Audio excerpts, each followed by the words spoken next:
6 inch असू शकतो, 5.5 inch असू शकतो किंवा 6.5 इंच असू शकतो, 7 इंच सुद्धा असू शकतो. तर त्यावेळेला खूप साऱ्या ताईंना गोंधळ होतोय की पुढे जर इतका ओपन डीप नेक असेल तर 4 इंचचा आपण जो गॅप घेतोय शोल्डर पासून, गळ्याची रुंदी जी आहे ती 4 इंचची रुंद घेतोय, त्यावेळेला शोल्डर उतरणार नाही का, किंवा पुढचा गळा आहे तो खूप पसरट किंवा डीप होणार आहे का, ब्रॉड होणार आहे का. तर त्या ताईंच्या डाऊट क्लिअर करण्यासाठी आज मी इथे एक्सप्लेन करणार आहे की समजा 36 साईजचं, 38 साईजचं किंवा 34 साईजचं जे काही तुम्ही माप घेताय, एकाच मापाला अनुसरून आपण मापांची थोडीशी फेरबदल करतो, इकडे तिकडे हेराफेरी करत असतो शोल्डरची किंवा मुंड्याची.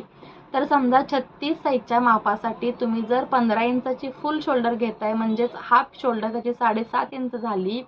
तर त्यामध्ये तुम्ही त्याचा मुंडा किती घ्यायचा आहे, तर मुंडा सुद्धा तुम्ही तिथे 6.25 इंच ते 7 इंच घेऊ शकता.